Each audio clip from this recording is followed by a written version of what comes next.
what is your real voice? Someone you... My real voice. I usually speak like this when I'm on podcast.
Ladies and gentlemen, welcome to the Sal Podcast, episode 27. I have two very distinguished guests here today with me. Dominique von Rohr, welcome to the show from Switzerland. Hi. How's it going? It's good, thank you. Thank you for having me. Absolutely, a pleasure. Then we have back on the show for the second time, James Egerton from England. Sal. How's it going? Very well, thank you. And we have for the first time in a control room, he's probably sweating right now because it's the first time he's working here with us, Andrea Cioffi. Hi everybody, I'm not sweating that much, if I have to be honest. Very good. Very Yes. nice, very nice. All right, I'm Sal, your host. This is the Sal Podcast. Hit it.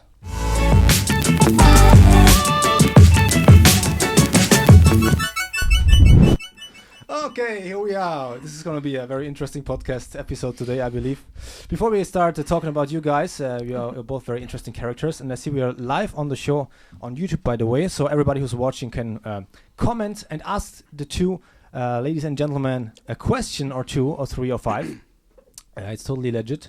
I'd like just to say a few seconds for this weekend. We have a few events. Saturday, we have the Brazilian Jiu-Jitsu tournament in Rome. You might want to check that out if you're into sports. And Sunday, an event that Mr. Egerton himself is going to participate in, the Roma City Trail, a 15.2 kilometer trail run. Mm-hmm. You're coming too, right? Yeah, I think so. Mm. At least I signed up. I signed up because you signed up, so All right. you're going to be then there. I better show up. All right.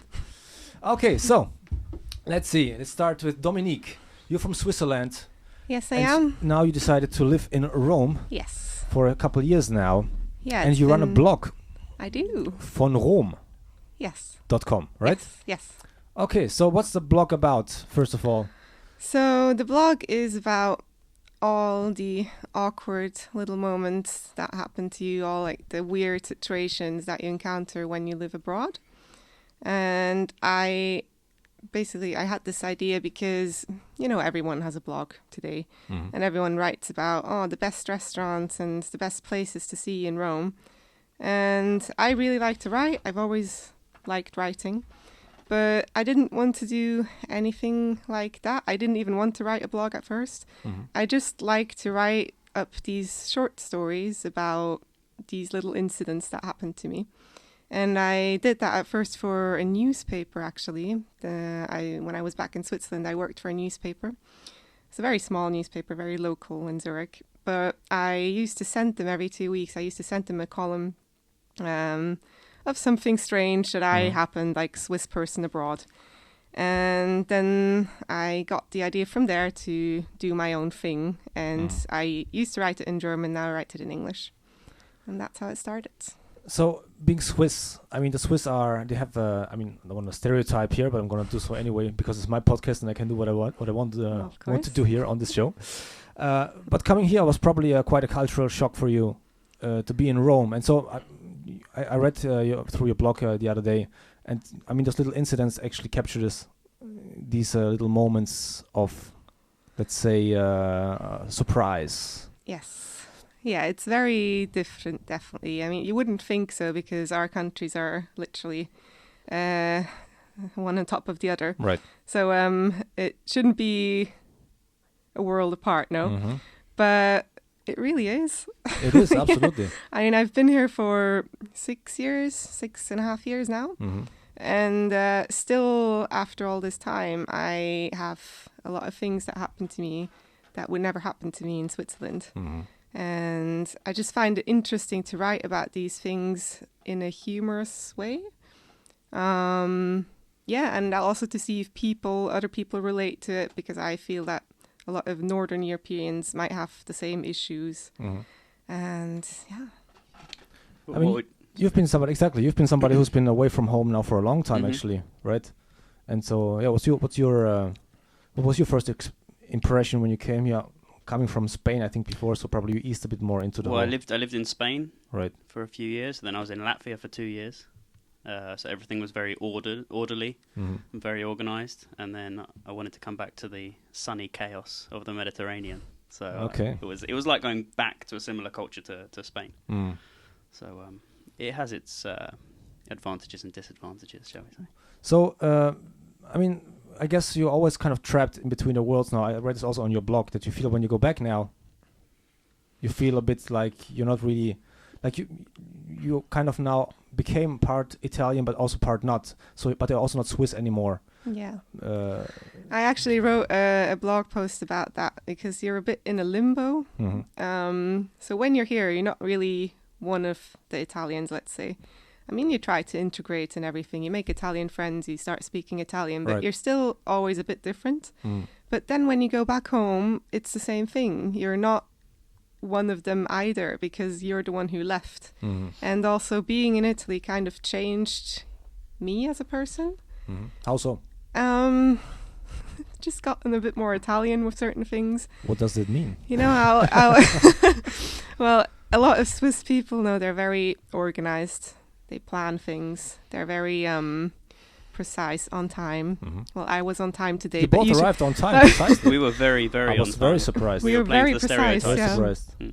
But usually I'm not so much on time anymore. I've kind of blended into the Italian time system. So that is one thing. And then just also not planning things ahead. When I'm back home in Switzerland, when my friends all meet, and then at the end, they all take out their agendas and they say, okay, when do we want to meet next time? And they find a weekend in 2, 3, 4, 5 weeks. Like, okay, we can do this day. And then they write it down.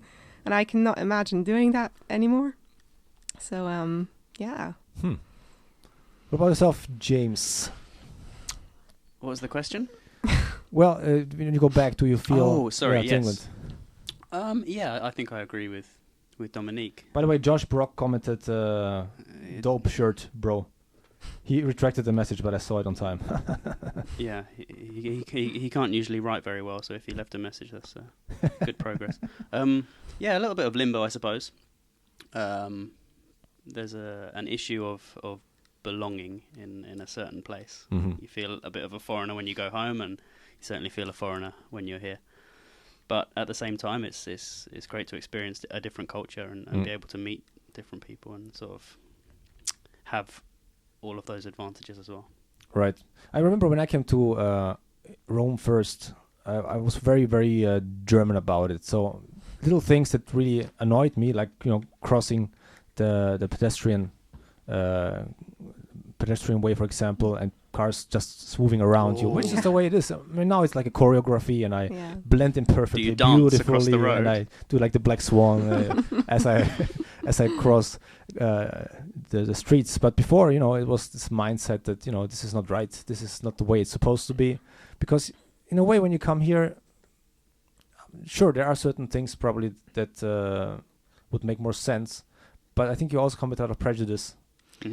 Very often, and you think also there's, I think sometimes a sense of superiority, which is very unhealthy, but I think it comes, or arrogance that comes with a lot of people coming from the north here, because things are not the way you are accustomed to, and so you think you can force it upon the local culture, which is what I tried for a while. You tried to force an orderliness, a German orderliness onto Rome. I almost died being hit by a bus one day, so I stopped doing that. Okay. Because it's not really. So you thought you would change the traffic patterns of the whole city by being hit by the bus? Right. Yeah. No good. Also, I think that when you decide to come here, you have to accept certain things and also see that these things are part of the charm of the place. Right. So, of course, if you have to wait an hour in the post office to get your package sent or whatever, that can be very annoying, but it can also be nice because you can chat to people, you can see what's going on, Right. and it's just a slower pace. And sometimes we Northern Europeans forget what that can mean. Right. It's true. By the way, I read the post, your blog post about the post office. Yeah, In case you didn't know, there's an app now from the post office. I You can downloaded make it. an appointment, actually.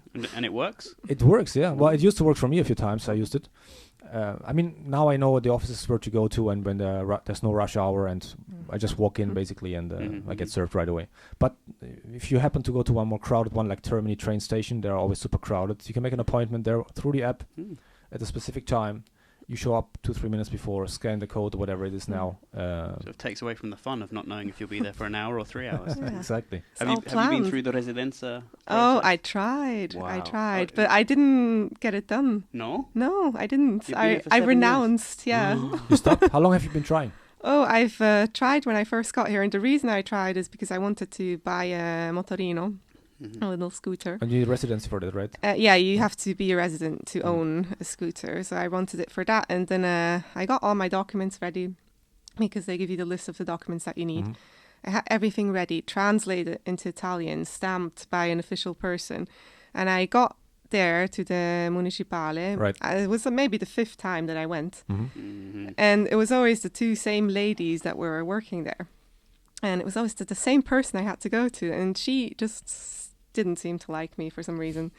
And I didn't speak Italian so well back then. So I kind of prepared my Italian before I went there. I prepared all the phrases in my head so I would get it right. Because he's going to respond exactly in the order that you learned the phrases, you know. Yes. A bit like a like Very that. script, you Swiss, very Swiss, you A know. bit You like say that. this, then I... If this, then that, you This know. is how a conversation works in Switzerland. Yeah. Did you not get my email? Oh, you just want to be prepared, no? But then, she didn't accept my health insurance because it was on 2 different pages. That was the reason for it, because it wasn't all on one page. Yeah, I don't understand it either, but that was the reason. It sounds like a legitimate rule to me. Oh, yeah. And it really frustrated me to the point that I just didn't go back anymore. Really? Yeah. It's a war, isn't it? Well, it took my girlfriend a year and a half to get her residence. Mm-hmm. She got it in the end. Okay. And she's Dutch, so she's a European citizen. I mean, you're Swiss, you're like in between. There's something in you're between, limbo. yeah. Yeah. Because I remember when you had Gary Cassin, and he was Right. explaining about right. all of the bureaucracy that he had to go through to get his business officially. Right. Gary Cassin, for everybody who's registered. listening right now, he's a personal trainer here in Rome from Ireland. Yeah. And he started his business, and it took him a long time, 3 years, Mm. to get his business up and running. Crazy. Right. By the way, for all the people listening or watching right now, actually on YouTube, I see there's a few there. Let us know if the audio is good, if you can hear everything properly, and if you have questions for Mr. Egerton, for James, or for Dominique, please let us know. Just write them. There's like a box on the right side with a chat window where you can ask your questions or comments on James's shirt or whatever. It's a Christmas jumper. It's a lovely shirt. Lovely, yeah. Thank you. By the way, speaking of Christmas, it's a very strange segue, but you've been running the marathon in New York just recently. Speaking of Christmas. Yeah, I know. Because Christmas came early when I went to New York. Exactly. Yes. So Correct. It's a crazy. Well, first of all, crazy to be allowed to the marathon because they have very strict times. You have to respect certain timings, right? Mm-hmm. So there are several ways to get a place in the New York Marathon. The most common way is to enter the lottery. And there are, you enter the lottery with hundreds of thousands of other people, and then they draw maybe 40,000 people from there. Right. Another way is to get a qualifying time. So it's not an elite time, Mm-hmm. but it's a qualifying time depending on your gender and your age. Right? Okay. So the qualifying time for me was 2 hours and 53 minutes. How old are you? Should I ask in front of the millions of viewers? 30. Wow. Yeah. Quite young. So I'm a fully fledged man now, according to the organizer of the New York Marathon. I don't get any leeway for being a junior or anything like that. How long is junior? Until 18, or what's the category? 24? In the New York Marathon, actually, I think there's just a man's standard. But in different marathons, like for Boston, for example, where almost everybody has to qualify, there's different time slots for different age groups. Right. But yeah, for me it was 2:53, and I managed to run a 2:52 and 27 seconds. Wow. In Florence, the 2018. And then my good friend Josh, who you had on in April, on our last visit to the podcast. Yes.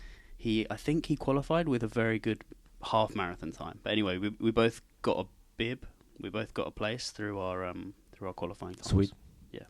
By the way, we got Matteo Perifano. Yeah. He's asking for you. What does your last name mean? Egerton. I think he knows this. It originates from edge of town. Edge of town. So many generations ago, my family would have lived on the edge of town, and they shortened it to Egerton. So in some towns and villages, you still have Egerton Road. Okay. Whereas it was originally on the edge of town. It's also which was the most difficult moment during the marathon? Also, Matteo. Okay. The most difficult moment. I don't know. How long is a moment? I think there was a moment for me in the New York Marathon where I realized that I wasn't gonna get a great time. And I wouldn't say it's difficult. When was that? Probably about 30 kilometers in. Okay. Where my legs were really starting to seize up. Wow. I wouldn't say it's difficult. You have to accept it as. Same happened to me during the last Rome half marathon. 5 seconds in. That's already. You started sprinting and you said, no, it's not today. It's not going to be today. But yeah, I wouldn't say it's difficult. It was just a moment where I had to change my plan A into plan B. And start to enjoy the different things in the race instead of looking for the time. Then stopping to dance the YMCA, for example. It cost me 5 seconds, but at that point, the time wasn't important. It was about enjoying the experience. Right. Or when I was running through Central Park, for example, my aunts were cheering me on, so I stopped to give them a hug. Wow. Which cost me another 10 seconds, which I'll never get back. But they were very good. It was worth it, you say? Well, in the end, I finished in 3 hours, 3 minutes and 33 seconds, which has a lovely symmetry to it. Okay. So I quite like that. Nice. There's a question here for Dominique. Where are you taking your friend on holiday? From? Who asked that? Gimli 105. No idea who that is. I don't know either. Where am I taking my friends on holiday? Well, it's actually secret. Must be one of your friends who's... Gimli from Lord of the Rings. He's the dwarf, I guess so. Lord of the Mr. G. Gimli. Where are you taking your friends on holiday? Well, it's funny because I can't say because it's a secret for that It's friend. a surprise. It's a surprise. Probably, yeah. That's probably that friend. It's probably her. Yeah, who knows? Or someone she put up Evil plan. to ask me that, because it's next week and I gave it to her as a present for her birthday. Ooh, so then we can't say. I can't say. I'm sorry, Gimli. Josh Brock. You have another friend called Josh? He didn't write that. I've No. said before he can't write. So was somebody written for him? Enough. I have no idea. He can reply himself or the person writing for him. Did he leave a question? Yeah, Josh Brock. He's like, you have another friend called Josh? Oh, that was the question. Yeah. Yes. It's like, sure. Next question. That's all the questions so far. Anyway, all right. So we were talking about marathons. I mean, in a way, living in Rome is a marathon too. Or actually, life, if you want to become very philosophical, is a marathon because it's Sal. Today 10 minutes in. we're already becoming very philosophical. Boom. I mean, I'm not sure if you ever had that in Rome, but I think it happens to everybody that you have these ups and downs where sometimes you fall into a kind of depression or into a kind of, where you question yourself, what the heck am I doing here? And as you said on your blog, all of a sudden all friends start leaving. Yes. And you feel like you're the only one left behind, and everybody's having these career plans, and they all feel like they want to do something different. Although funny enough, very often then they are very melancholic about Rome and all want to come back somehow. So how you deal with these things? First, Dominique, how you deal with that situation? Well, I just go away for a few days and then I miss Rome so much that I come back and see all the good things again. It happens every time I leave because this city drives me crazy sometimes. I hate everything sometimes. But then I leave and very quickly I miss being in Rome again. And then I come back and I really appreciate everything around me. Right. So Do you miss your hometown in the same way? Or is it just no, absolutely not. I go back home. That typically helps. Yeah. I go back home and after not even a day, I could already leave again. Wow. What about yourself, James? You came to Rome a year ago now? Just over a year, yes. So it's not so long for you now. No. So probably you're still making friends rather than losing them at this point, I suppose. Trying, yeah. Well, I think you're very successful. I'm trying. Yeah, but I noticed that. I mean, I'm now, I think, in Rome for, I don't know, a decade or something. Seems like forever. That's long. And yeah, and it really happens. Like there's these waves where people just disappear, you know? I mean, talking about expats. And sometimes even Romans. Like I have Roman friends who then moved to Mexico. Like I have very good friends who live all over the place now who just left for family reasons, career reasons, money reasons. I mean, the positive thing is then that you can go anywhere and you have people in all the places you can visit now. So that's a positive thing. Fair enough. That's right. But it's difficult when everyone leaves because you don't want to keep making friends all over again because it's a lot of effort. It's also different now because, you know, when you're like 22, like you go out every night and don't think much about anything. But now, you know, you have a routine, you have a job, you have stuff to do. You can't just go out every night. I mean, then again, you are in an environment also that allows you to meet people, I guess a lot, in a good and a bad way, I suppose. As I also read both about both cases in your blog. Definitely, yeah. Go on. You want to hear these stories? How do you meet people in a bad way at your job? Well, I don't know. I can't go into too much detail, but I work in a pub, in the pub where Sal used to play. Now he comes and drinks there only. Haven't heard him play in a long time. I think we're playing on Friday, Christmas songs. I didn't hear that. Nah. Anyways, yeah, you definitely meet a lot of people in a pub. It also gives you a lot of material to write about because you meet people that you would never meet. Such a rich environment for It's a rich environment, yeah. Very much. Very good for the imagination as well. But you meet lovely people as well. You can get into conversation with tourists or also locals, and they have the most interesting stories sometimes. So that's nice. Now we have another question for Matteo Perifano for James. Do you think it's more beautiful? I'm gonna emulate the Italian accent because I suppose he's Italian. No, he speaks like a classic Englishman, Matteo. Really? Yeah, he's a musician actually. Okay, well then he writes like an Italian though, because he's like, for James Egerton, do you think it's more beautiful, Boris Johnson or Silvio Berlusconi? If you could combine them into some sort of love child, I think that would be the perfect human being. The perfect human being. God, what a horror story. Yeah. Yeah, I think they're both entertaining in their own way. All right, fair enough. I'm going to sit on the fence. Now, another interesting thing, and I really totally wanted to get into this because it was on your blog. Yes. Was about a food fetish. Yes. And I totally want to get into that. And foot or food? Foot. Oh, I didn't read that Well, one. it's also in a food store. There was a food related story. So what happened? Tell us more about it, please. Yeah, like the environment was food. So I was going to the supermarket one day and I was choosing my vegetables, putting them into the bag. And at one point, this guy comes up to me, and it was summer, I was wearing my sandals, and this guy comes up to me and he says, "Wow, like your feet are really beautiful." I was like, "Oh." Sorry, where's my notebook? Get that one down. That's a great pickup line. He just said that. He seemed very harmless at the moment. And I was like, "Oh, thank you." And I thought that was the end of the interaction. He seemed harmless. He seemed harmless. Well, how did he say it? It's like, your feet are No. beautiful. But in Italian it's different, no? Your feet are beautiful. No, he just said it as if he was genuinely paying me a compliment. That's nice. So I was No, wait. The story gets better. Sorry. I said, "Okay, that's nice. Okay, I can go on to get my bananas or whatever." And then he comes and follows me, and he says, "No, but really, your feet are really, really beautiful. I love your tattoo," because I have a tattoo on my foot. And I was like, "Okay, yeah, thank you." And he said, like, "Can I take a picture of your foot because I just really like your tattoo?" And I thought that was a bit weird, but I thought it could happen. Someone could like your tattoo. You didn't let him take a picture of your foot, did you? James, someone can just like your tattoo. You don't have to be so mean to all the people who are being honest about what they like or not.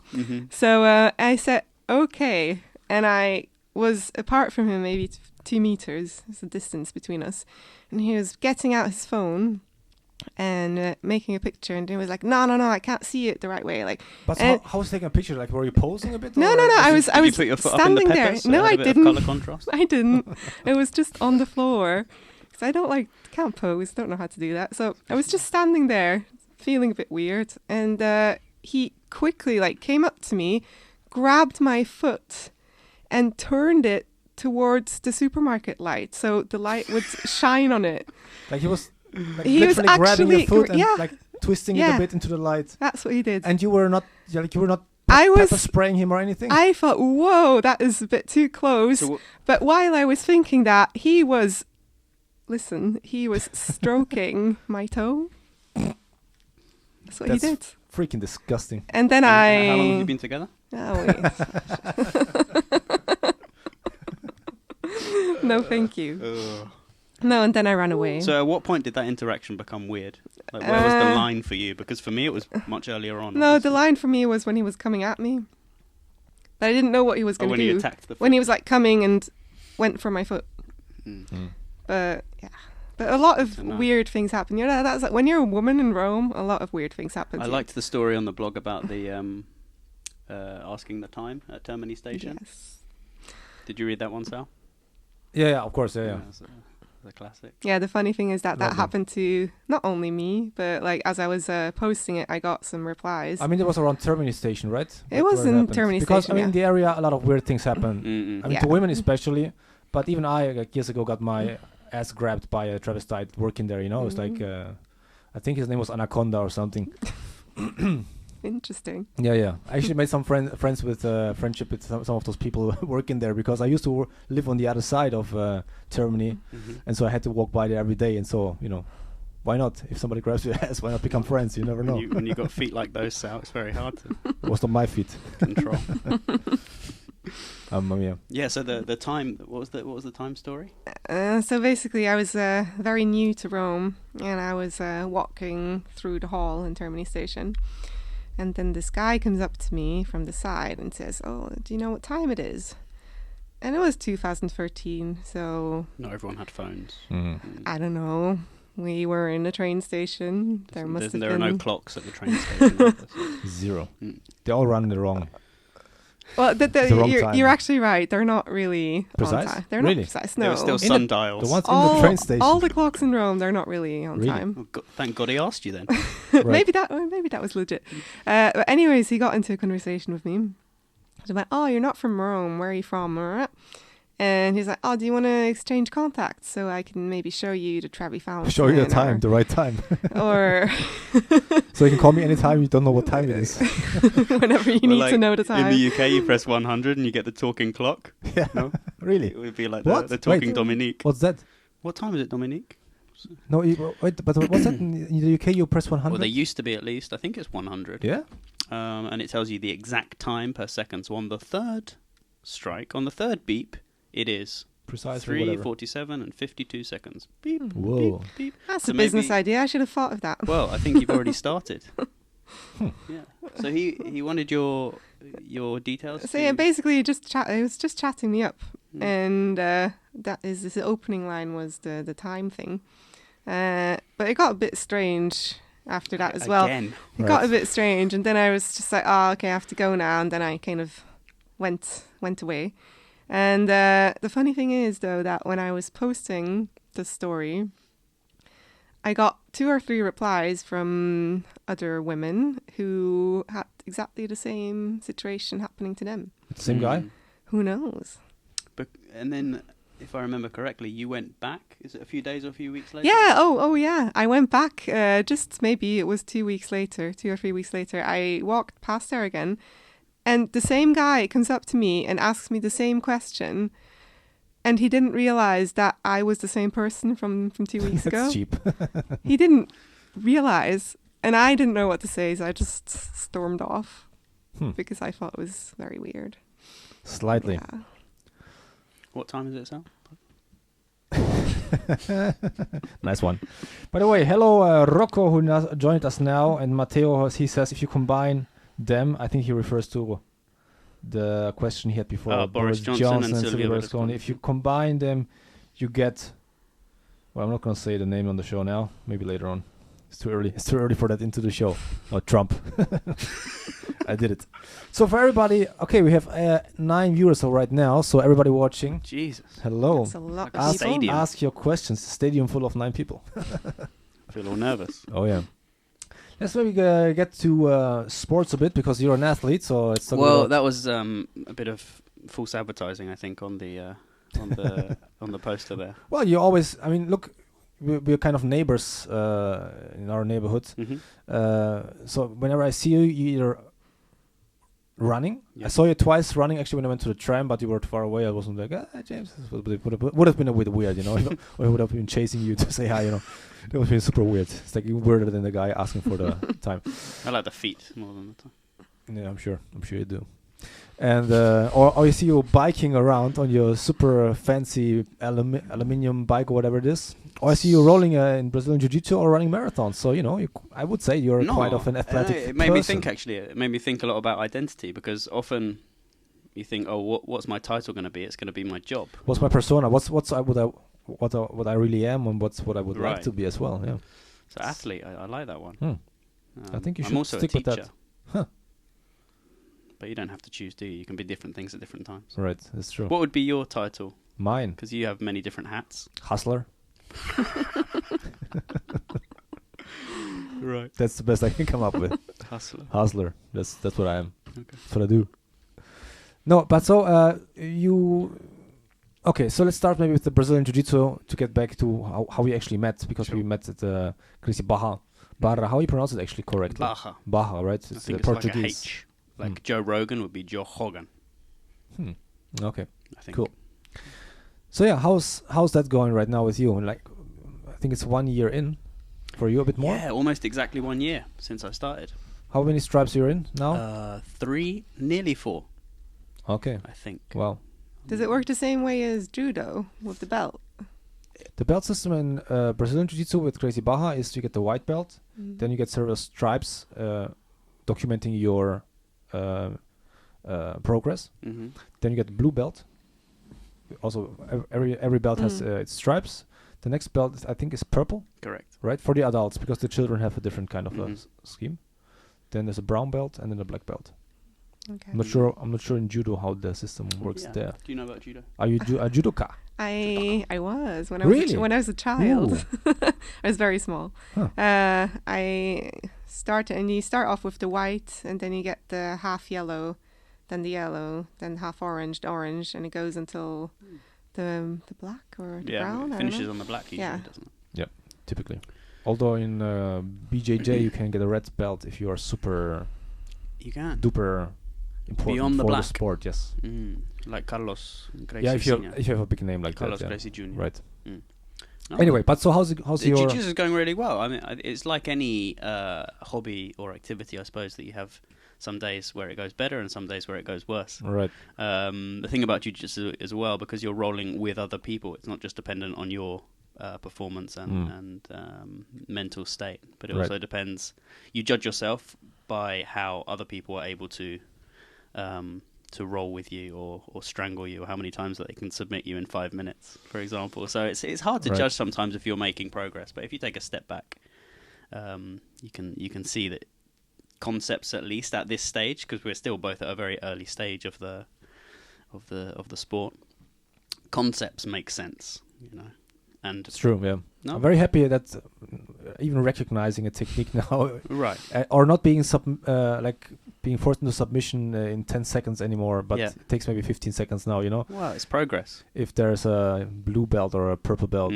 The other day I was not a purple belt could not get me into submission. I was very happy about that. That happens sometimes. Yeah, but he must have been very tired. So. Do you do tournaments, or is it too early? There is actually one this Saturday, but I'm not participating because I don't think I'll. Well, first of all, Sunday we have this 16K run. I don't think it's going to be very productive to go first roll and then risk injuring yourself and then go running on Sunday. So I would not. So it's too close to each other. But maybe next year I could imagine doing that. Yeah, me too. But I think you're also. Why are you not participating this time? I think you could. I think you're. I don't know. I think it'll be very different from training. I enjoy the training. It's not soft, but you come away usually in one piece. But do you do live training sometimes? No, I don't go to live training. I want to try that soon because that's kind of the process. Friday evening. Monday too, afternoon. Okay. No, I mean I'm open to it. I wouldn't say it's not a sport that I got into in order to compete though. Right. there's other aspects which I'm more interested in. Like how could I say this without sounding corny? It's okay. We're amongst our friends and our viewers. Be corny. All 10 of us. It's okay. No, the philosophical side, I'd say. I think it gives you a lot. There are a lot of lessons that you can take and apply to other areas of life, like respect and self-control and trying to be as humble as possible. There's one thing I like really still about this 1 year in, that there's not these macho kind of people that just try to mess around or that are aggressive or whatever. Like, if you get those, I don't even think we ever got one of those since I was there. I can't think of anyone. But they're humbled right away because it's really about technique. And so if they start being aggressive and strong, whatever, you train with somebody who has experience, like, you humbled right away. So it's not for somebody who wants to, I don't know, get his aggression out. Exactly. Right. Is it just for men where you go? No, absolutely not. Is it mixed? Yes. Yeah. Okay. All the trainings are mixed. Always, yeah. Oh, yeah. I think it's also very beneficial actually for women because it's not about force, strength, but it's made for any age, body type, whatever. For sure. Is it more about movement? Yeah, movement, it's completely about movement. Technique, levers, use strangling techniques. So I could use some of those, maybe. I think it would be very beneficial for working in a pub, you know? Maybe, yeah. Yeah, right. Should be obligatory. Totally. If I had children, I would totally put them, make them do that sport because I also like the kind of non-violent aspect to it. So, like karate and all these other sports are great, but there's a lot of punches, Yeah. or kicks. It's very difficult to get injured at jiu-jitsu if everybody's treating the sport respectfully. Right. I mean, you can lose, you can get submitted, but you tap and then it's over, and 5 seconds later you can start again. I think in the first months you can really mess up yourself or somebody else if you don't know what you're doing. I think, like in every sport, exactly. But beyond that. But yeah, I think I got into jiu-jitsu for different reasons than competing. Yeah, I definitely I feel calmer. I think it's a very good group of people to be around. Right. Even if a few times a week. And so how's your schedule in the day? Like, do you go running every morning or do you go biking? Do you have like a fixed schedule that you kind of divide running, cycling, martial arts? Mm-hmm. Do you have like a program? No, I don't have a fixed program. I work sometimes as well. Right, that's the problem, right? So it depends on it really depends on the day. Like at the moment on Tuesday and Friday, I'm working at a CELTA course, a teacher training course. So that's sort of blocked off from 9 to 5 on Tuesday and Friday, which means I can't train jiu-jitsu in the day. So I try and go for a run before work and then head to work. What time are you going running? About 7. That's very early. Yeah, it's not early though. No, it's not early because sometimes people say that. So no, 5 o'clock's early. Well, it depends though. Like if you're a musician, or you work in environments where it's late, it's comparative. You get home at 3 or 4 or whatever. Yeah, that would be hell for me. Right. Like the other day I wanted to go to the 7:30 lesson, BJJ, but my girlfriend forced me to watch The Sopranos the night before. And so we ended up in the bed, not even that late, like 12:30 or something, or 1 o'clock. There was no way to get up at... You're going to sleep 5 hours and then try and roll. Not anymore. That's not possible. Yeah. So you used to do judo, you said, right? What was I? You used to do judo, right? Yeah. Judo. Yeah, but Judo. it was too long ago. Yeah. Yeah. Why did you stop? How old were you? I was maybe in first grade. Mm-hmm. So how old are you in first grade? 8? In Switzerland? I don't know. Yeah. Maybe 7, 8. And then I did it for a couple of years. But no, I played basketball afterwards for a very long time. Yeah. I tried to play basketball in Rome, but it's difficult. Why? Because I wanted to play it just for fun. Because I don't want to do it competitively anymore. Right. I used to do it in Switzerland. Really? I used to go to tournaments and like everything. Teams and everything? Okay. Well. Yeah. And you good? Well, so. Average, I'd say. And then I tried finding a team here in Rome. And I went as far as Prima Valle. Right. And I did a training a week.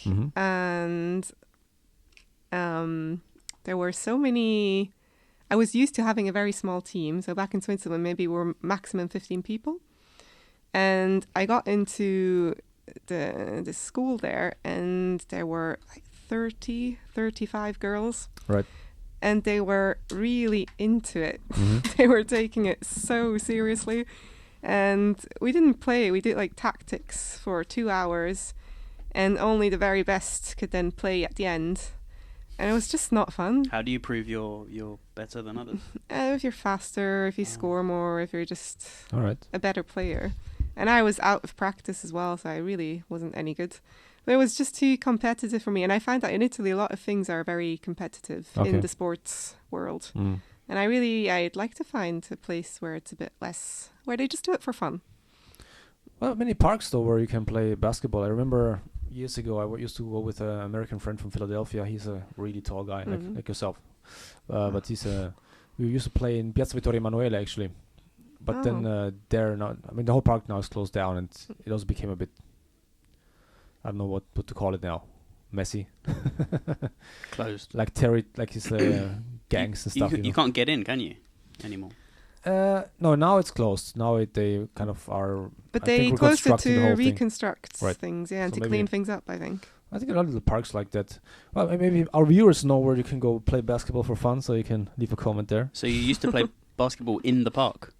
Yes, there were There's two a court. fields. And Balling. Yeah, right. Yeah, I was very bad because I'm not only very bad but also very short. So you don't have the advantage of at least reaching the basket easily. So for everybody who's watching right now, by the way, if it's the first time, please consider subscribing to the YouTube channel and click on the bell. Then you will be notified about future episodes. Let's see, Andrea, who's in the control room today for the first time, if he's still there. Andrea, hey. Yes, I'm here. Everything all right so far? Yeah, I am. How's your first experience? Very good, I'm enjoying it. Very nice, very nice. Yes. So, for everybody who has been watching the past episodes, wondering, where is Peter? Peter, our intern, he went back to the United States. In fact, the last episode, we did a little interview with him. We went behind the scenes. So if you're curious, you can check out our past episode. There's Andrea on the screen too. Nice. Just for a second, I'm sorry. If you have any other questions, it was brief but intense, Andrea. If you have any other questions, ladies and gentlemen, you can leave them in the comment box on YouTube for James Egerton or Dominique von Rohr, who has a blog. By the way, this blog, you started it last year, right? 2018, I think it's the first post. Yes. So I went through the whole series, not to miss out on anything. We already discussed the food fetish, which is very interesting. Another thing that I liked about your blog is that you explain these little words we use in Italy. Yes. Like boo. Before I said it before, for example, and some people who might be living abroad and they heard me say boo, they thought I maybe have a tick or something. But it's actually a word we use in Italy, boo. And the funny thing is that you start using it yourself as well, even when you speak English. I just go like, boo. Boo. Back in Switzerland, imagine, boo. Sounds gesagt. Anyway, so we're talking about marathons, about sports, about judoka, training, basketball, training. Yeah. So what else do you guys do to keep yourself fit in Rome? Well, I go swimming. Yeah? Yeah, I got a membership in a gym that has a swimming pool. It's just 5 minutes away from my house. Wow, nice. But I still have to push myself to do it. I'm not... So you signed up, basically, but... I did. I signed up. And in good weeks, I go 2 or 3 times. In bad weeks, I go 0 times. It's one of the things I miss, like a proper, nice pool that's also not too expensive in Rome. I do it usually when I go back to Germany. They have the public swimming pools. You pay very little money, and they're very, very good. It's the same in Switzerland. You just pay a couple of francs, a couple of euros to get in. Here, it's really expensive. So I got like a 13-month entry that I signed up for. That 13-month entry, 1 year and 1 month. Yeah, it was like a special offer. 1 month off or something. Yeah, and I got a bit of time for free, and that was okay. I think if you calculate it down to the month, it would be about 30 euros I spend a month. Yeah, that's good. So that's just for the pool? Yeah, just for the pool. Okay. Wow. So that's actually not so bad if you compare it to other prices of other pools. So you're going to the one in Pineto, right? Yeah, the H2O. Not How's that? sponsored. Not sponsored now. They should. How's that? Yeah, I've it's never been great. there. They just really good. reconstructed the whole thing too, right? I wouldn't say reconstructed. They just gave it a refurb. They cleaned it. Yeah, they put some new wallpaper up. But no, it's a really cool. It's a really good gym. Mm. They've got lots of classes. I usually do. I do functional training there and yoga. These are the 2 classes that I go to generally. Okay. And then they've got the pool as well. But I think they don't. You can't just use the pool, right? No, you have to sign up take for out everything. That's the thing, yeah. Yes. Mm. Because there's no way to divide. Once you're in, you can go anywhere. So Right. yeah, you can't say I'm just going to use the pool. I'm just going to go to the classes. It's all or nothing, which is a shame. Hmm. Mm. But actually, on Sunday after our race, they've got like an open day. So if Really? we're still alive, we can go down there. I think if you do if you win the burpee and plank competition, then you can win 4 months free. The what competition Burpee.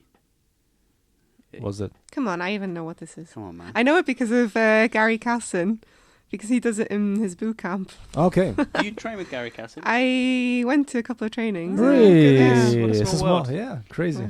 Yeah. A burpee. How would you describe it? So you start standing. One burpee would be you put your body flat to the floor like a press up, Right. and then you push yourself up, jump up onto your feet, and then jump vertically. Oh, okay, right. Okay. So, yeah. And so what do you have to do to win 4 months? The trainer was trying to explain it to me this morning. He said it's the maximum number of burpees that you can do, and you win points. So you might do 35, you get 35 points, and then there'll be a plank competition. Right.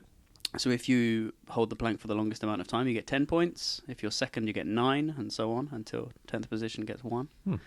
And the person with the most number of points at the end of the day will win 4 months free. Wow. You should try. I should. There you go. Yeah. So don't run too fast, and we can go there straight after. By the way, Jose says, me too. But. All right. Very good. Thanks, Jose, for that comment. But. We love it. Anyway, okay, so Rome, what you guys doing on Christmas? Are you guys celebrating Christmas at all? Have you bought your Christmas gifts? Are you not caring about Christmas at all? You say happy holidays and not happy Merry Christmas? Happy holidays. Yeah. Did you know there's a war on Christmas? A war on Yeah. Christmas. Why? It's quite dramatic, Sal. Well, Donald Trump said that last year. A war on Christmas. Yeah, but now the war on Christmas has been won and people say happy Christmas again. Merry Christmas Thank again. God. Rather than happy holidays. What? Okay. No, I say happy Christmas. I see and, two faces staring at me like, what happy the heck Christmas, is he talking happy about? Hanukkah, and You haven't happy heard of this? Ramadan. You haven't heard of this in the United States? Like this whole thing with the war on Christmas. Why? People complaining that Because it's not inclusive. People complaining about not being that Merry Christmas is not being used anymore, rather than being substituted by Happy Holidays, which the idea is to be more inclusive. Oh, 'cause but it's then people say secular. it's exactly. They say there's a war on Christmas because people now say Happy Holidays, and you're not allowed to say Merry Christmas I think anymore. if people are saying happy anything, that's the main thing, isn't it? Yeah, it's true. Then the sentiment is the same. I wouldn't get too stressed about the word afterwards. Oh well. Anyway, but are you guys doing something on around the holiday time, the Christmas time? What are you doing, James? Oh. Eating. Yeah, I'll be going home for Christmas. Home being England. Yeah. At the moment, I don't know. Come on, man. Yeah, that's still home. Yeah, I'll be visiting family and friends in the UK. Yeah, I'm going to Germany myself. You? What do you? Yeah, I'm going to Dominique? Switzerland Yeah. just for a week. Going to be with my family, and then I'm going to go skiing for 2 days. Ooh, you ski! Yeah. Wow! Yeah. Wow! I never tried that. I have a friend of mine, Francesco. He's always trying. My piano player from the band. Yeah. He's always trying to convince me to go skiing, and Yeah, I'm we like, should I'm go. not gonna start skiing at 37 years, guys. Because if you started, Hey, your life's not over yet. no, it's not about that. It's just if you start at a young age, you kind of learn it the right way, and you don't break your bones right away. I think if I started now, being aware of everything that can happen, I think I No, hurt myself you can more. learn. Maybe it's a bit harder, but you can still You learn. can learn. I'm not I convinced. first went about 5 years ago, and the instructor said, "What you've got here is a Ferrari, but what you need to do is put some brakes and a steering wheel on it." Right. Because the speed is not a problem. You can fly down the mountain, but you should need have to told stop that thing. You should have told it. A friend of mine, he bought a Ferrari once. He rented one and he smashed it right into the well, he went off road and smashed the whole Ferrari. What, his Ferrari? Yeah. You have a friend with a Ferrari? No, he rented it. What are you saying about Sal? As a birth ticket. Is he not the kind of guy with friends with Ferraris? I don't know. I was just asking. That was the first thing Not I Ferrari, thought. it's a Lamborghini. But we should go skiing this year. It's nice, guys. Well, you guys should go. try. You knock yourselves out. It's fine. Because you can go quite close to Rome, no? Yeah. That's- Abruzzo? I There's think good there's places here around here. What is the place called? Campo Felice? Yes. That one. It's a popular place for Happy Camp. happy camp. Exactly, happy camp. Yeah, when I go back, I don't know about you, but usually I stay for 3-4 days max. I'm not sure. I guess it depends with 3 or 4 the days is a good amount of situation. time. I mean, I love my family and everything, but it's just the healthy amount of time that I can spend together without falling back into the old patterns of being a child again for them. Having Italian parents and all, even though they live abroad. Where is? Not sure about yourselves. Where's your hometown in Germany? My hometown in Germany is about an hour outside of Stuttgart. It's a small town now called Biesingen. Everybody knows Biesingen. Obviously. We have, yeah. It's that one. I was there on holiday, I think. Right. Biesingen. It's let's say the biggest hallmark there is a castle or a borgo called Hohenzollern, the Burg Hohenzollern. The family of Hohenzollern has been quite famous. I think there's even a street in Rome called Hohenzollern Street. Really? Yeah. Is that what it's famous for, the castle? Yeah, that's what it's famous for, yeah. I guess there's other things, but sorry guys, I forgot. I haven't been living there in a long time. Yeah. Where are you from in England again? My hometown is called Horsham. Horsham. What's funny about that? I don't know, I like the name. Like horse ham. No? Right, Horsham. What's the town?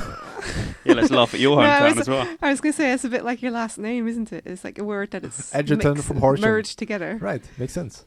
Yeah. Well, my town Drum roll. is Zurich, so you can't really make Zurich. fun of Oh. that, can you? Zurich. No, it's actually a bit outside of Zurich, so. Okay. But what's it called? Well, I don't really know. That doesn't count because I also say I'm from Stuttgart, which I'm not from. I'm from Biesingen, so you're doing the same thing. But no, the thing is, I don't know which town I should name because we moved around so much, so I wouldn't know. You don't know where home is? I know where home is, but Every time I try to go visit my parents, they live somewhere else. we don't live there anymore. I So have to find them every time. It's like a gypsy lifestyle. Yeah, exactly. Home is where the caravan is. Right. There's a question from Matteo again for James. He's of a course. good Yeah, he's a viewer, good- isn't he? Yeah, it's totally very interactive. You should have him on, man. Yeah, probably. Yeah. So, if Santa Claus is so fat, how can he get inside chimneys? I think that was Dominique. well, he just I don't know. He just takes a deep breath, puts in his tummy, and then he slides down, and that's how he gets in. I feel like that was the first half of a joke that he's going to tell us the punchline. I don't know. Let's see. It's It seems a bit like that, Like the yeah. knock It's not knock a joke. literal question. Okay, so Matteo, how can he get inside chimneys? Let's wait for his answer. Let's see. All right. By the way, for all the new viewers, subscribe to our YouTube channel if you're watching this right now live. We appreciate a subscription and a like as well. Thank you very much. And if you have questions for James or Dominique, please let us know. Or for Andrea, actually, who's still in the control room, I think. He hasn't fallen asleep yet. No, I'm here. I'm here. We haven't asked him to look anything up, like young Jamie. on Yeah, our Joe no, Rogan I think podcast. today for the first time it's going to be a bit too much. Yes, Otherwise the whole it's system okay. crashes. I don't know which kind of answers I can answer to. Which kind of questions I can answer to, but it's okay. Very nice. I mean, Andrea is a very talented guy. He does improv comedy, Yes, and theater. theater and stuff. Yeah, so And maybe- where did you meet Sal, Andrea? Sal at the open mic in Rome, and Sal is amazing because he put a lot of efforts in everything he does, and I like him a lot. Yeah, me Very- too. Yes. Lovely You see feet. me when I'm sleeping. Put a lot of effort in that. No. Very nice, very nice. Ooh, okay, now we have 7 viewers. 3 died. That's okay. So we talked about going back to Christmas. Mm-hmm. We talked about sports. Mm-hmm. Another thing, exactly now I remember from your blog, one section I like a lot as well is the food. So one day, the food sections or the food stories, Yeah. particularly the one with the bull balls. The fried, Oh, fried bull balls. Yeah. It's So you- Baubles. Bull balls. The balls of a bull. All right. Go on. Uh, What's the story? In Rome, intestines. Have you eaten any? I can't think I have. Do you eat any, Sal? All right, Andrea, you have technical problems? yes, it says in 1 minute. It's Okay, going- that's the TV. That's the LCD screen. We have live technical problems, ladies and gentlemen. We're going to resolve them live here on air. Under the TV screen, there's Yeah. a button. If you on the left. under the TV screen in the center, Okay. there's a button. If you And- press that, then everything comes back. No Okay, problem. I'm sorry, guys. It's okay. Andrea doing a great job for the first time. Thank you. Got Well it? done, Andrea. Yes, it's okay. Very It's okay. nice. Well Very done, nice. well done. All right. So, bull balls. Yeah. I went to this restaurant actually close to Pigneto, but I don't I didn't know remember. they serve bull balls there. Okay. Don't remember what it was. Bull It was. It's balls. like a really Roman It's like a tongue twister. taverna, like a very nice restaurant, but where you have like almost like you drink out of plastic cups, and it's very rustic, no? Uh-huh. Rustic. So I went there with a friend, and we just wanted to have a carbonara or a matriciana, and on their menu, they didn't have a menu. So we went in there, and it was full of Roman. Oops, what did I do? It was full of Roman people. See, that's becoming Italian. I'm moving around, messing up the Yeah, I microphone. was saying, like, you're very extroverted for a Swiss person. Jesus flying Christ. around. Settle down Yeah. a bit. Nearly hit me in the Dominique. face earlier. Didn't mean to do that. Anyways, he was coming up to us, the waiter, and he told us what's on the menu. Mhm. He was saying it really fast in a very Roman accent, so I didn't hear half of it, but all that I heard was cow's hearts and balls and eyes and Intestines horse and- liver and all these kind of things. I was like, oh. Mm. I asked Yummy. him, don't you have like a normal like Food? pasta or something? And he was like, oh yeah, we have this and this. So he said like the normal dishes that they have, and he was a bit disappointed. He really thought we wanted to have some real Roman food. Mm. So we were like, oh, we could try something as an appetizer. And he was like, okay, ci penso io. He's gonna give us something. And he came back with this little plate with 2 pieces of meat on it, and they were deep fried, and they looked a bit like chicken nuggets, to be honest. And he said, that's bull's balls. Balls. Yeah. Testicles. Were they round? They were the same shape or? No, they hidden? looked. They had the form of like a chicken Oh, wing, no. almost. I don't think that balls are perfectly round though. Like, you know, it's like. Wow, Sal, that's a conversation for another day. I think. Yes, that's true. Okay. Yeah. You don't want to go down that alley. No. Yeah, it's too early in the day. Right. Anyways, because they were fried, it wasn't so scary because it was just a fried piece of meat. Well, it is, isn't it? A piece of meat. It is. So we tried it, and it was okay. Didn't taste funny or anything. But the more you thought about it, You don't want to think about it. the more you kind of felt that it was off. Mm. And we also asked the waiter, like, what happened to the content of this ball? Like, there was something in the ball, like there was sperm in there, no? Like, what happened to that? Did he take that out? This is where That's we need really to get the- it checked, I think, for young Jamie. Yeah, right. Google that. And he said that's been removed. Good to So know. Did you ask that question before or after you ate it? in between, Hmm. in Let me between. put you off your dinner. What happened to the content of the balls? But you know, we didn't finish it, and we asked all these tough Roman guys who were sitting around us if they wanted it. And before they were all like, yeah, you should try it. Yeah, it's really nice. And after it, no one wanted it. No one wanted it. Because you made them think about the content. Maybe it's just something to sell to tourists, you know? It sounds like a Kinder egg, you know? What's inside your ball? What's the surprise? Yeah. But you know, actually, some Roman dishes are really nice. some Roman intestine dishes. Okay. Like the coratella. Have you tried? It's like I think. everything is in there. Okay, then maybe not. Everything. What does it mean? Like liver and Okay. lungs. Hey, And liver's, I like liver's liver. super healthy. Yeah? Yeah, I like it too. It's nice, tasty. Full of nutrients. Not everybody likes the taste though. you It's know, very I peculiar. think the trick, you can't think about what you're eating as well. But if you're Well, eating any meat, then if you think about sure. where it comes from, it's not the most appetizing Sure, thought. try eating beef while you look a cow in the eye. It's a bit. it's a bit I mean, sad. it's a bit sad. Yeah. I mean, if you look, It sounds like a date. I'm just imagining you across the table from a cow, looking her in the eye. you look moo. Let's see. Okay, we got another question. I know. Josh Brock says something. God, It's like your stalker or something. he's It's like your next door neighbor. he's one of my favorite humans. All right. He says he wants to be able to beat me, but he can't. The potato always wins. What does that mean? It's not a question though, is it? No, it's more of a statement. For Dominique from Matteo, Yes. what was God doing before he created the world? Who is this Matteo? Is this the guy I met for once? No, it's not him, no? Matteo?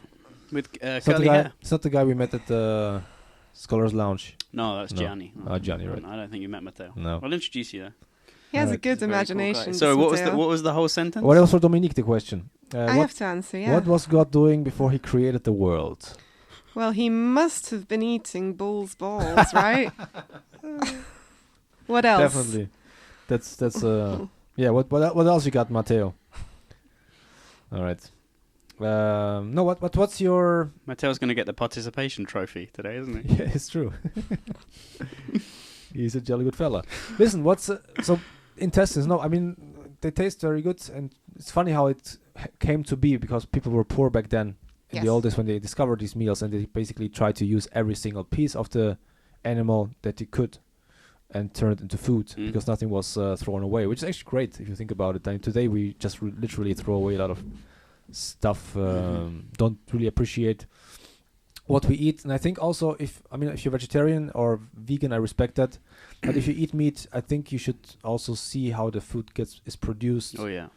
And I think you should be aware of where the food comes from, so you really can appreciate it. I think in Sweden they do that actually, or is it Sweden? It's in some northern country where they bring well, it's something we should probably check online, but we'll check it for next time. But where they bring children into slaughterhouses and actually show them how the food is how the animals being killed, slit open, and how the food is being produced. Especially pigs are being treated very horribly, the way they die, the way they kill them. I went to one actually. So in the UK, slaughterhouse. When you're 15 or 16, it wasn't part of a school trip, right. but we do a work experience for a week, and I went to a farm for a week. And when I was on the farm, we're doing odd jobs and things like that. But one day we went to an abattoir, a slaughterhouse, and it's eye-opening, shall we say? If it's like one of these, was it like an industrial kind of compound? It wasn't a huge one either. No, but still, to see an animal hanging from its feet and fair enough, yeah. Cut open, it's. Did that make puts you you off your not plate. want to eat meat? No. No? No, but I think, like Sal said, you have to appreciate where it comes from. I think because I can't throw away meat anymore. I really try to. First of all, I think I eat less now. I've been dabbling with a vegan diet the last few weeks, just to experiment. How did it go? Because I'm very, very naive, and I watched the Game Changers documentary on Netflix. Okay. And so it's not for ethical reasons; it's just for athletic performance. Because the Game Changers documentary looks into where you can get your protein. You can get your protein from from plant-based sources, right? Like legumes and beans. And places like that, and it said that there's many benefits of a plant-based diet. Okay. Plant-based diet. Yeah, it's going fine. I feel okay. I wouldn't say I feel superhuman. Not like a huge difference. I used to be vegan for a few months, let's say, but it wasn't for you. Yeah, I felt weaker too. That's what Macaco said. He said he was vegetarian and he felt absolutely fine in everything except his strength. Right. His strength reduced. And I mean, everybody's different. Like, it's not every diet is working with everybody. Right. No. Which is why I thought the best thing to do would be to try it. No? No, yeah, absolutely. Yeah. Because you can read 100 studies which say yes, 100 studies which say no, and in the end, your body's completely different from anyone else's. Exactly. Some people who cannot eat vegetables, Yeah. like they get bad, like the Peterson family is very famous for that. He eats just beef They and can salt. only eat meat. Mm. That's it. It's weird, but It works for him. So, what's your favorite? Before we wrap it up, let's go through a few questions. But what is Matteo saying here?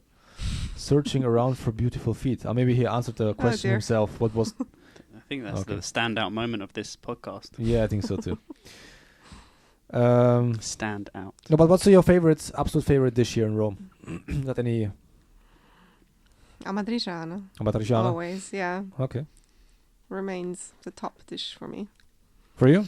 I can't say no to a supli. Nice. What about you? I guess cacio e pepe. Mm-hmm. It's one of the. I mean, that's not really one favorite. Let's see. Andrea, Yes. are you Roman? Yes. Okay. What's your favorite Roman dish? I like supli too. And I like a lot carbonara. But I have to say I have Sicilian origins and I like a lot Sicilian kitchen. I love it. So the real suppli, the arancini, for example. Arancini, yes, is the best. Well, Something completely You're different, you're Sal. gonna offend a lot of Italian Romans now. Or Don't McDonald's. confuse the Yeah. dishes. All right. So we have a few new viewers. I see they just arrived the last minute, which almost about to wrap up the whole podcast, guys. But subscribe so you won't miss out.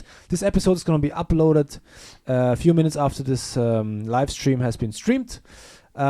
Just before we go, Dominique, where can people check out your blog and your stuff? Well, it's... And your feet. Not And in my your feet. feet. Definitely not. It's online. I have my own page on vonrome.com. Okay. I have a Facebook page with the same name Mm-hmm. where I do updates of the most recent posts. Now, actually, I'm in between releasing this series of articles. It's a 3 series about Italian men. Ooh. Yeah. Dun, dun, dun, Story. dun, dun, dun. The first already came out last week, and I actually got I a read that, lot of mixed reactions to that. Mixed, why? Very mixed, because The Italian men were offended, probably.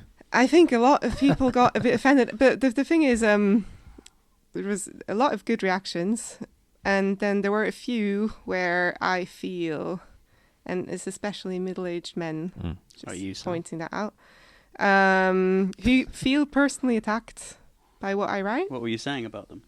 Well, they accuse me of being very stereotypical and of being... I even had one saying that I'm a racist. Really? Yeah. And if you know me, I'm everything but a racist. Just because I write in a very sarcastic way, I just like to use sarcasm in my writing. You see, Very I think entertaining that's to read, something I actually. I realized like in that. Italy, that the humor is very different. Actually, The something you humor also wrote is very about. different, yeah. And one thing that lacks, and I think I was talking about it with a comedian here on the show once, is like a kind of a lack of self-deprecating humor, like making fun of yourself. I think also comedians generally, stand-up comedians in Italy, they work different. Like you went to a show once, you said, I no? did, And yeah. it's more about slapstick and imitating people with weird voices. And people find it hilarious here. I don't find it funny at all, but okay, it's, Yeah. different tastes. But kind of a lack is really being able to poke fun at yourself. I mean, we have Andrea here. He's kind of in the comedy scene partially. Andrea, would you Yes. agree? Would you agree with that, or do you disagree that there's a kind of the humor is there's kind of a lack of self-deprecating humor in the Italian? Usually the stand-up comedians, I don't like them that much.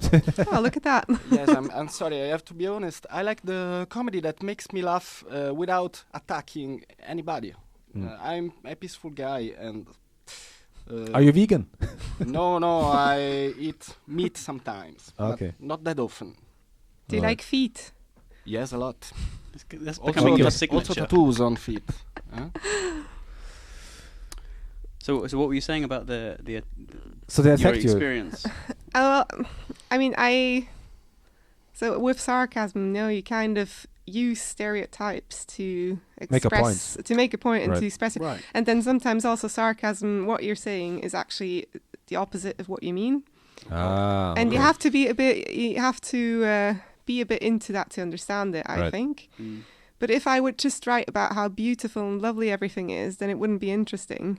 I think no one would read that. And also, it's not fun writing it. So I really enjoy writing it in a certain way. And then I have some people who either don't find it funny or who don't understand it and feel that I'm attacking Italians or the Italian way of doing things. Was it an Italian guy that took you to McDonald's? Yes, it was. Well, there you go. I think that was an excellent story. It was very, very funny. Yeah. Did you read that one, Sal? Yeah. And Dominique chose chicken nuggets because it was the most ladylike thing to eat. You know, you didn't want to drip The guy any was ketchup. dripping on his shirt. And he was an absolute mess. It's not what you expect from the Italian man. I mean, that's one thing, living abroad, I'm not sure if it's just an Italian-related problem or phenomenon, but it's kind of, if you decide to live here, and you kind of become a citizen, and you kind of lose your old identity, but you don't have the new one yet, or whatever, you're living in limbo in between. It kind of, some people have to feel like you don't have the right to criticize anything about the place you live in now, because you're not from here. But I think people confuse criticism with just, punching down. But criticism very often comes from a place where you want to improve things. And I think the only way to improve things is to, first of all, see the problem and speak out what you think is a problem. Right. I mean, I don't like just, criticizing for there's this blog called Roma fa schifo, which means Rome is shite, whatever. It's disgusting. And, they kind of talk about things that are scandalous or that are disgusting about Rome. And okay, it's fair enough. It has its sense, but I don't like it just being a punch back and that's it, and not offering solutions or shedding a light on positive projects that happen in Rome. Like, there's many things going on in Rome that you could highlight and be like, okay, here's the problem, how can we solve it? And then maybe you kind of collect ideas and whatever. Yeah. That would be a bit more of a positive approach. Sure. People like to complain though, don't they?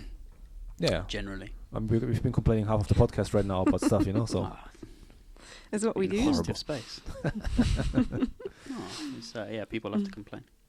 So yeah, but I find it a very strange phenomenon that basically you lose all the rights to criticize anything about anything. Yeah, and then immediately it gets put on the race card. No, like it's not about nationality. That never happened to me, the race card, but maybe it's gonna happen one day. The race card. Dun, dun, dun, dun, dun. Yeah, I just made that word up. You're talking about Italian. But they wrote you online, like you're racist, because what I do. He didn't spell out the word, but the meaning was very clear in his comment when he wrote that. Do you know the person, or was it like one of those anonymous keyboard heroes? No, it was a real person. You know the person too? Yeah, I don't know the person. Okay. No, I don't know him. No, he's not known to me, but he was very unhappy about it. Yeah. Did you say in your article all Italian men are like this? No, I never say all Italian men are like this, because obviously they're not. That would be racist. I'm with an Italian man, so obviously not. But no, it's just I think a lot of misunderstandings. Oh yeah. And in the end, I don't write to criticize. I write to tell stories. So what I write are my personal stories and not generalizations. So. James, I've forgotten to ask you about your stuff, where people can find your stuff my online. Stuff. Yeah. Your my information. Junk. I have a blog as well, but it's mainly about English teaching and English learning. It's definitely not as entertaining. You never mentioned that as Dominique's. Well, you'd already put athlete on the poster. I thought that was my slot. So you kind of followed the image that I gave you, and yeah, I was happy to go with that. No, it's my name, jamesegerton.wordpress.com. Nice. I'm on Facebook as well. Okay. You're not on Instagram, aren't you? I'm not. I tried to tag you yesterday. It was not possible. On Instagram, I'm not there. Why not? Why? Why not delve into another world of time killing? Yeah, exactly. Another app to click through, right. In a queue instead of looking around. Yeah, I don't. There's no particular reason apart from not wanting to distract myself. Right. With another app. I like taking photos. I usually put photos on Facebook. Is Instagram just for photos? What do you use it for? Yeah, photos, videos. Okay. It's mostly about content like that, and less about what you write about it. Yeah, I still think it's like that. I think Instagram is a bit more positive than Facebook generally. Facebook, I mean, it's becoming more similar now, but Instagram is basically, pictures, positive stuff most of the time. Whereas Facebook starts with a long thread about somebody ranting about something. Mine's full of election. More similar to Twitter than. Yeah, exactly. Yeah. Andrea. Yeah. Where can people find your stuff? Actually, on my Facebook profile, I'm building a website, but it's not online at the moment. Anyway, my name is Andrea Michele Cioffi. If you want to look to find me, you can find me on Facebook. And I write stupid things, listen to music and things like this. At the moment, it's like this. All right, very nice. Anything else you guys want to add? You want to talk about? If there's no weird questions from There's no more weird questions. Matteo, I think he ran out of questions. Josh, he probably fainted on his seat. Rocco Pileggi, he was just laughing while he was watching the podcast, so glad we entertained you. Well, for everybody who's still watching, guys, subscribe to the YouTube channel, to the Sal Podcast. You can also listen to this here on Apple Podcasts in a few days, or Spotify, or all your favorite podcasting platforms. Thanks to Dominique for being here today on the Sal Podcast. Thank you. Is this the end? Thanks to James. It's the end. It's I the wanted to end. ask you about... Okay, wait. Sorry. We take it back. There we go. Well, no, Dominique and I were talking about hearing your own voice. Right. Hearing it back. And Because you're wearing headphones right you've now. got a lot more experience, because we were saying it's a bit strange to hear your own voice. And when I listened back to the first podcast, it was odd to hear what I sound like. And I didn't feel as fluent as I thought I was at the time. So you have a lot more experience in recording yourself. Like, I'm walking around with these headphones all the time. I go to bed like this and I'm like talking and listen to myself. Oh yeah, I totally love it. Do you think it's strange, the sound of your own voice? No. Okay. Maybe he's gotten used to it. He's also a performer. I'm used to it now. I mean, I used to do voiceovers, also synchronizing TV stuff. So we get used to it. And actually, I prefer, depends on what I have to do. If I have to read a script, I prefer actually to hear myself, because I don't know, it just gets me into the right speaker mood. Yeah. And do you know why your voice sounds different to you? Like, you want the medical explanation, or? Or do you have the scientific explanation? I have no PhD in whatever. Where's Jamie? I don't know. Well, Jamie today is, I don't think he has access to the browser, so. What's happening here? Somebody says Skatje. This is Jose. Okay. Well, there's no question. What's that? Skatje? Skatje is, I think, Dutch or Frisian. What does Skatje actually mean? I have no idea. Probably honey or something. Boo. Why probably honey? Scatti is like sprint. Sprint. You know, when you run, you have to do small steps. Well, my girlfriend calls me Skatje, so I don't think it means sprint. Maybe she's like, run! Boo. Boo. But who knows? All right. I have no idea. I don't know. Skatti. Skatje. In Dutch. I think it's Dutch or it's Frisian. It's one of both. And who left that comment? My girl. Your girlfriend, yeah? Yeah. Skatje. Interesting. Who knows? That's for another podcast. What could it mean? I have no idea. It's a mystery. I should probably know if she's calling me that. Maybe that's... Is it an instruction or a warning? No, it's like something like honey, I think. Okay. All right, guys.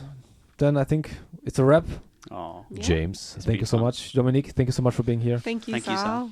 Andrea, thank you so much for being in the control room today, last minute. Thank you guys. Thank you, Andrea. Thank you. And for our viewers at home and our listeners, thanks so much for watching this here so far. Thanks for all the questions that you asked and for supporting us. This is Sal. This is the Sal Podcast. Andrea, hit it. Okay.